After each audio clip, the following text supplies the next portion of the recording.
Hello बच्चों, let us read the question. Question says sin if the expression sin xy2 plus cos xy2 minus का iota sin iota tan x upon 1 plus 2 iota sin xy2 is real, then the set of all possible values of x is option A 2n pi, option B n pi, option C n pi upon 2 and option D none of these. तो आइए सबसे पहले हम इसके लिए की concept को समझ लेते हैं. की कंसेप्ट, तो इसके लिए की कंसेप्ट क्या हो जाएगा. जैसे हमें कोई एक कॉम्प्लेक्स नंबर दे रखा है a प्लस आयोटा b और हमसे कहा जा रहा है कि ये रियल है, तो इसका मतलब क्या है कि जो इसका इमेजिनरी पार्ट है यानी कि b वो क्या है, 0 के इक्वल है. तो ये हमारा की कंसेप्ट हो गया. तो अब हमें क्वेश्चन में क्या एक्सप्रेशन दे रखा है, sine x upon 2 plus cos x upon 2 minus का आयोटा tan x और अपॉन में क्या है 1 plus 2 iota sine x upon 2. तो अब हम इसका यहाँ पे रेशनलाइजेशन कर देते हैं. तो ऊपर क्या आ जाएगा 1 minus 2 iota sine x upon 2 upon में 1 माइनस का 2 आयोटा साइन x अपॉन 2. ये है. तो अब मल्टीप्लाई करेंगे तो क्या हो जाएगा, पहला 1 से करेंगे तो पूरा एज इट इज आ जाएगा sine xy2 plus cos xy2 minus का iota tan x sine xy2 plus cos xy2 minus का आयोटा tan x. अब यहाँ पे माइनस 2 आयोटा साइन xy2 से करेंगे तो पहला टर्म क्या हो जाएगा, माइनस का 2 iota sign square xy2 minus का 2 iota sign xy2 sign square xy2. दूसरा क्या हो जाएगा, माइनस का 2 iota sign xy2 cos xy2 minus का 2 आयोटा साइन xy2 और ये कॉस xy2.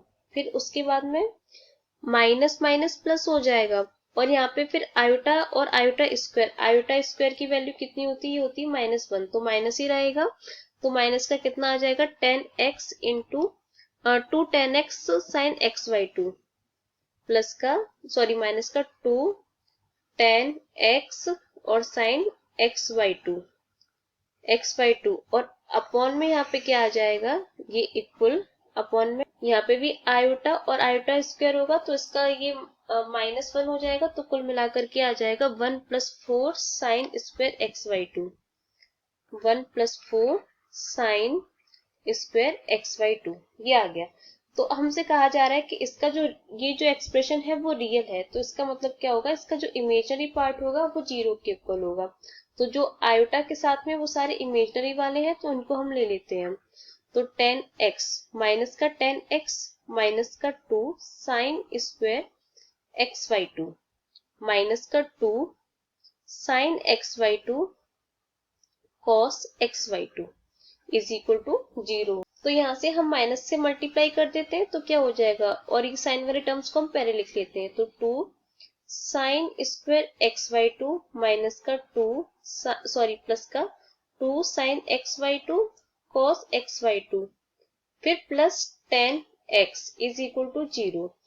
तो यहाँ से 2 साइन स्क्वायर xy2 प्लस का 2 sine xy2 into cos xy2 plus tan x को लिख सकते हैं sin x अपॉन cos x और sin x को क्या लिख सकते हैं 2 sin xy2 into cos xy2 और अपॉन में cos x और ये हो जाएगा cos x, इतना ही बचेगा और इज इक्वल टू 0.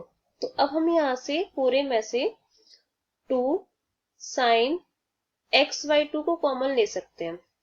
तो क्या बचेगा, साइन xy2 बचेगा यहाँ पर साइन xy2 प्लस का cos xy2, यहाँ कितना बचेगा प्लस cos xy2 और अपॉन में cos x is equal to 0. तो यहाँ से हमारे पास ये एक्सप्रेशन आ गया. तो ये इन दोनों का जो मल्टीप्लीकेशन है वो 0 के इक्वल है, यानी कि इन दोनों में से या तो कोई एक 0 होगा या दोनों 0 होंगे. तो यहाँ पे हम 2 साइन xy2 को 0 के इक्वल पुट करते हैं. 2 sine xy2 is equal to 0. Sine x/2 कितना हो जाएगा, 0 हो जाएगा, 2 0 में चला जाएगा। तो यहाँ से x इज इक्वल टू कितना आ जाएगा, n पाई आ जाएगा। x/2 is equal to n pi, तो x इज इक्वल टू कितना आ जाएगा, 2n पाई आ जाएगा। तो यही हमारा आंसर है। तो देख लेते कौन सा ऑप्शन सही है इसके लिए। तो यहाँ से ऑप्शन नंबर ए करेक्ट है। Option A is correct. Hope you understood well. Best of luck.